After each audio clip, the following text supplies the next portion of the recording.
Bom dia, hoje veremos um pouco sobre análise combinatória. Bom, análise combinatória é a parte da matemática que trata da contagem. Então a gente vai aprender a contar coisas, objetos, ok? Pessoas, um monte de coisa que nós vamos aprender a contar com várias técnicas, beleza? Então vamos lá. Eu vou começar com um exemplo, a gente vai calcular usando esse exemplo aí, tá bom? Então, numa sala há 3 homens e 2 mulheres.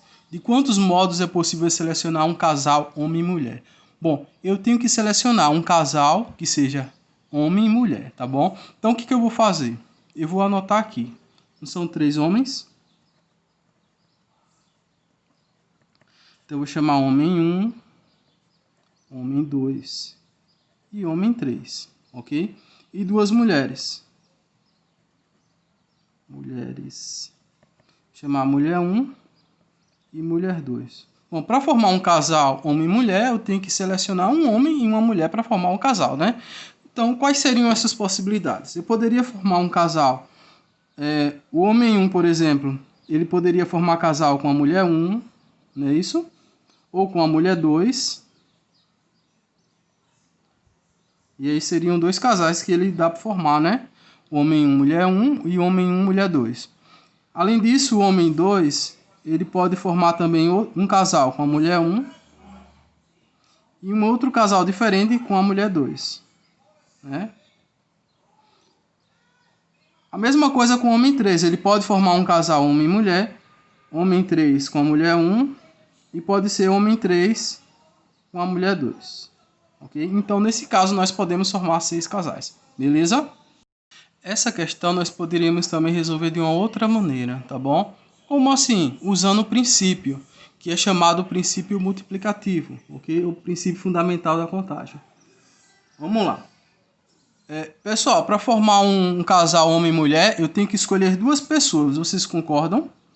Eu tenho que escolher um homem e uma mulher, não é isso? Bom, de quantas maneiras eu posso escolher o homem? Não são 3 homens?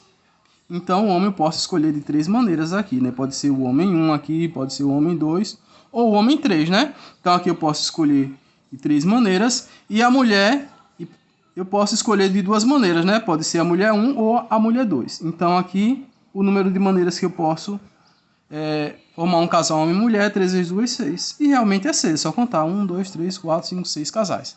Beleza? Então, esse princípio é assim. Você vai tomar 2 decisões.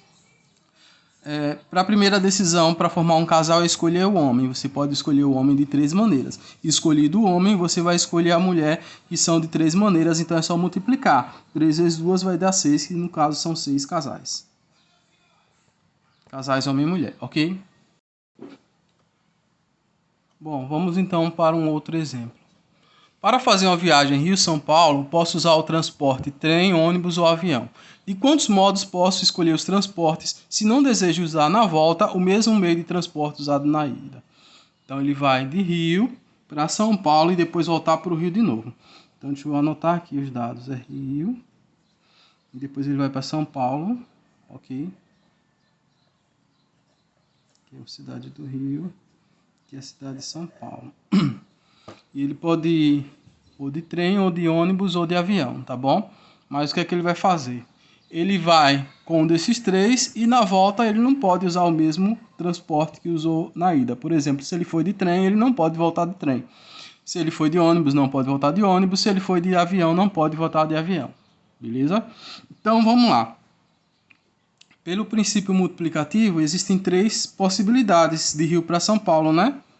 Ou ele vai de trem, ou ele vai de ônibus, ou ele vai de avião, né? Então, ele foi de trem, ônibus ou avião, beleza? Então, existem 3 possibilidades para a ida. E depois que ele chegou em São Paulo, ele vai voltar.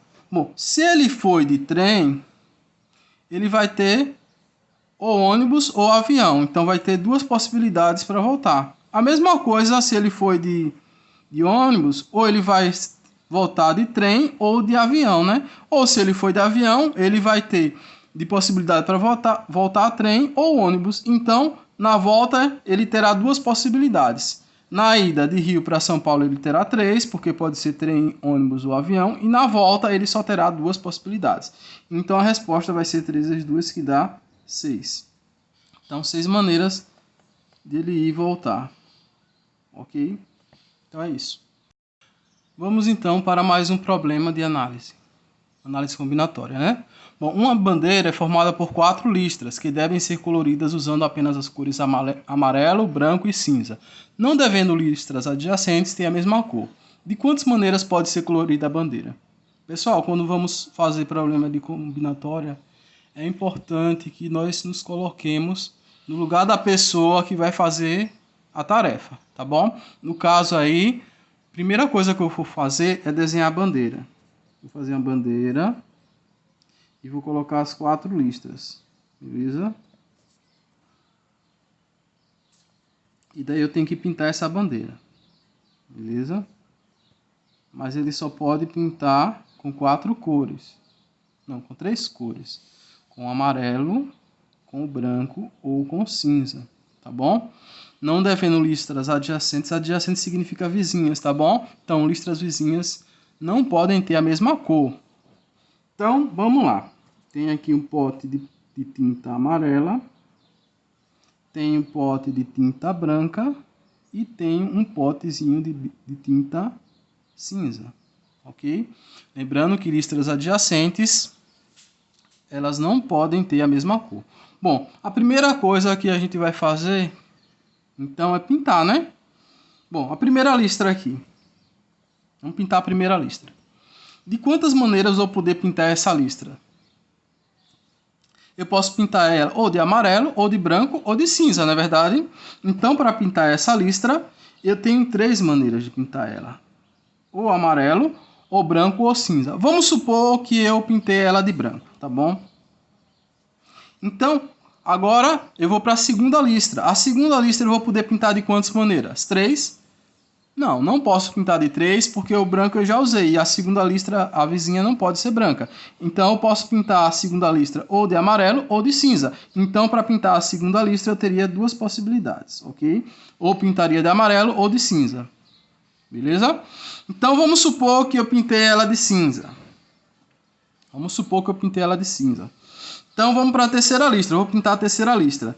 A terceira listra, eu posso usar cinza? Não, não posso, né? Eu posso usar ou amarelo ou branco, né? Porque não pode ficar vizinhas com a mesma cor. Então, na terceira listra, eu vou ter também 2 possibilidades. Eu posso usar ou amarelo ou branco, né? Ok? Então, eu vou usar aqui o branco de novo.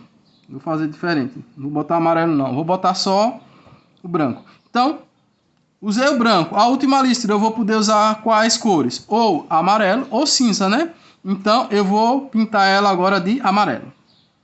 Beleza? Então, existem 2 possibilidades. Eu poderia pintar de amarelo ou de cinza. Então, o número de possibilidades de pintar essa bandeira, pelo princípio multiplicativo, é 3 vezes 2, 6, vezes 2, 12, vezes 2, 24 maneiras. Então, 24 maneiras diferentes. Ok? Bom, vejamos mais um exemplo. Nesse exemplo, pede quantos números de 3 algarismos distintos podemos formar com os algarismos 1, 3, 5, 7 e 9. Bom, como ele tem... Vamos botar a resposta aqui, a solução, né? Está dizendo que tem 3 algarismos. Então, vai ter o algarismo da centena, o da dezena e o da unidade, tá bom? Beleza? Então, vamos lá. Bom, estão vendo esse nome aqui, distintos?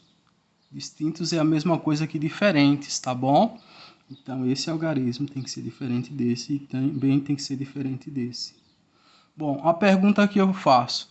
Posso colocar qualquer um desses números aqui que vai dar para formar um número? Com 3 algarismos? Posso colocar o 5 aqui, o 1 também, o 3, o 7 e o 9. Eu posso colocar em qualquer um desses aqui que não tem restrição por enquanto, né? Então, vamos lá. Vou começar por aqui, tá bom? Eu poderia começar por aqui e tanto faz, porque não tem restrição. Então, aqui eu poderia colocar quais números aqui? Eu poderia colocar o número 1, 3, 5, 7 ou 9, né? beleza? Aqui no primeiro, eu poderia colocar algum desses números aqui, né? Então, para o algarismo da centena, eu teria quantas possibilidades? 1, 2, 3, 4, 5 possibilidades, beleza? Coloquei um desses algarismos. Pode ser qualquer um que você queira. Vamos supor que eu coloquei o 3. Bom, já que eu coloquei o 3, eu não vou poder mais usar o 3 porque são distintos os algarismos. Então, são diferentes, né? Então, no segundo algarismo aqui, eu não vou poder mais usar o 3, porque eu já usei, beleza? Então, eu vou poder usar aqui no segundo algarismo o 1, o 5, o 7 ou o 9, né? Então, para o segundo algarismo, o algarismo da dezena, eu terei 4 possibilidades de preenchimento desse algarismo. Beleza? Vamos supor que eu escolhi um desses números aqui. Bom, eu escolhi o 9. Pronto, escolhi o 9. Então, o 9 eu não vou poder mais usar porque tem que ser distintos, tem que ser diferentes, né? Então, para o último algarismo, o algarismo da unidade, eu só poderei preencher com o número 1, ou 5, ou 7. Então, eu terei 3 possibilidades. Então, pelo princípio fundamental da contagem, princípio multiplicativo, é só multiplicar e vai dar a quantidade que está pedindo. 5 vezes 4, 20, vezes 3, 60. Então, existem 60 números. Que é a resposta. Beleza? Bom, vamos para mais um exemplo. Com os algarismos 0, 1, 2, 3, 4, 5 e 6, podemos formar quantos números de 4 algarismos? Ok, vamos lá. Bom, então nós vamos ter aqui na solução, deixa eu colocar a solução. Temos que ter 4 algarismos. 1, 2, 3 e 4. Ok? Nós vamos ter o algarismo da milhar, da centena, da dezena e da unidade. Beleza? Vamos primeiro verificar se eu posso colocar qualquer um desses números aqui e vai dar certo. Não, não dá. Por que não dá? Porque se eu colocar os... Olha, eu posso colocar um aqui? Posso. Posso colocar o 2? Posso. O 3? Posso. O 4? Posso. O 5? Posso. O 6? Posso. O 0? Posso. Não posso. Porque não existe número começado por 0, tá bom? Se fosse começado por 0, seria centena e teriam 3 algarismos. Então, para ter 4, aqui não pode ser 0. Então, aqui não pode ser 0. Não pode preencher com 0. Qualquer um outro algarismo eu posso preencher, beleza? Lembrando que eu tenho que usar esses algarismos. Se eu anotar aqui embaixo, o 0, o 1, o 2, o 3, o 4, o 5 e o 6, né? Então, no algarismo da milhar aqui, existe uma restrição. Então, vou começar por aqui, porque tem uma restrição, beleza? Lembrando que aqui a gente pode repetir. Por que a gente pode repetir? Porque não diz distintos. Ok? Então, eu posso repetir. Então, aqui eu posso preencher de quantas maneiras? Lembrando que eu não posso preencher com 0. Então, aqui eu tenho quantos números? 1, 2, 3, 4, 5, 6, 7 números eu tenho, né? Números. E como eu não posso preencher com 0, aqui eu vou poder preencher de 6 maneiras. Beleza? Bom, vamos supor que eu preenchi com o número 4, por exemplo. Preenchi com 4 aqui. Beleza? Aqui eu vou poder preencher de quantas maneiras? O segundo agora, o da centena. Eu posso colocar qualquer um desses números? Qualquer um desses 7? Posso, né? Posso inclusive repetir o 4 se eu quiser. Beleza? Então eu posso preencher aqui com 0, 1, 2, 3, 4, 5 ou 6. Então, para preencher o algarismo da centena, eu terei 7 possibilidades também. O algarismo da dezena pode ser qualquer um desses também. Então, 7. E o algarismo da unidade pode ser qualquer um desses aqui também, 7. Beleza? Então, é só multiplicar aqui que nós vamos ter a quantidade que a gente quer. Quantos números são formados por 4 algarismos? Beleza? Então, vamos lá. Bom, eu fiz a multiplicação aqui rapidinho, né? Isso deu 2058, ok? Então, podemos formar quantos números de 4 algarismos? 2058 números, que é a resposta. Beleza? Então é isso.